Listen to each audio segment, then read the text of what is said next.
Voice តម្លៃ$1អាចជួសជុលឡាន Bugatti Veyron តម្លៃ1លានជាងតាំងពីចូលលេខអត់បានរហូតដល់បើកបរទៅមុខបានអានេះមកពីយុទ្ធសាស្ត្ររបស់ Matt Armstrong ឬក៏យ៉ាងណានេះគឺជាឡាន Bugatti Veyron ឆ្នាំ2006របស់ Matt Armstrong ដែលរូបរាងរបស់វានេះអ្នកនរគ្នាមើលទៅផ្នែកខាងក្រៅគឺស្រស់ស្អាតខ្លាំងមែនទែនជាមួយនឹងការអាប់ដេតចង្គៀងផ្នែកខាងមុខហើយ stop ខាងក្រោយហើយជាមួយនឹងការបិទស្កុតពណ៌ស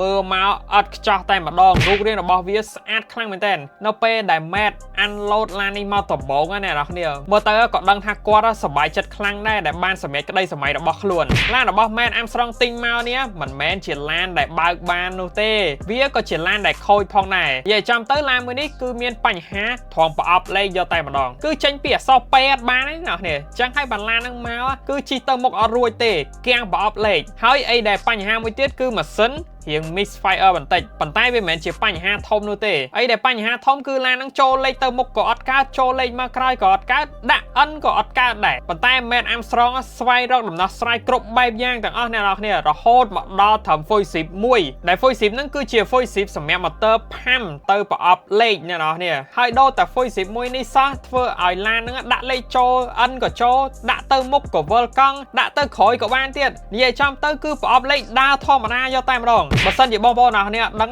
រឿងប្រអប់លេខ Bugatti Veyron នេះគឺមានលក្ខណៈពិសេសខ្លាំងមែនទែនការចូលលេខរបស់វាបែបស្តៀងទៅនឹង single clutch ដែរប៉ុន្តែគ្រាន់តែថា smooth ជាង single clutch ឆ្ងាយខ្លាំងមែនទែនប៉ុន្តែនិយាយលេងសើចអី Voice ប៉ុណ្ណឹងធ្វើឲ្យឡាននឹងបើកទៅមុខបានតាមជាក់ស្ដែងទៅមិនមែនជាងផ្សេងគាត់មើលមិនដល់ទេអ្នកនរឡាននឹងអាចនឹងមានបញ្ហាអីផ្សេងទៀតហើយ Matt ក៏កំពុងតែស្វែងរកបញ្ហានៅជុំវិញអា Voice នឹងដែរអាចនឹងមកពីបញ្ហាខ្សែភ្លើង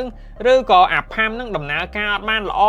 ឬក៏អីផ្សេងអញ្ចឹងទៅប៉ុន្តែខ្ញុំឃើញថា Matt ដូចជាដើរលើផ្លូវត្រូវហើយបើសិនជាអ្នកនរគ្នាអត់ដឹងតម្លៃទីផ្សាររបស់ Bugatti ឥឡូវនេះគឺមានតម្លៃខ្ពស់ខ្លាំងមែនតើបើសិនជាលុយដុល្លារអាមេរិកអាចអារ៉ោន2លានឡើងទៅក៏មានដែរហើយបើសិនជាលុយដុល្លារផោនគឺអាចអារ៉ោន1លាន3ទៅ1លាន6ទៅដល់2លានផោនក៏មានដែរទៅតាម condition របស់ឡានហើយសម្រាប់ប្រអប់លេខ Bugatti Veyron នេះផ្ទាល់តម្លៃរបស់វារហូតទៅដល់30,000ជាងឯណាណោះអ្នកនរគ្នាប្រអប់លេខមួយណាអ្នកនរគ្នាទិញផ្ទះវិឡាបានមួយចំណែកឡានរបស់ Matt Armstrong នេះទិញមកគឺ90,000ជាងឯងហើយជួសជុលប្រើ Voice តែមួយឡានហ្នឹងបើកឈ្ងុយយកតែម្ដងអ្នកនេះបងប្អូនអ្នកនេះយកយ៉ាងណាដែរចំពោះឡាន Bugatti Veyron របស់ Matt Armstrong មួយនេះផ្ទាល់តែម្ដងមានមតិអាច comment នៅផ្នែកខាងក្រោមនេះបានស្រឡាញ់ឡានកុំភ្លេច follow ម្នាក់មួយ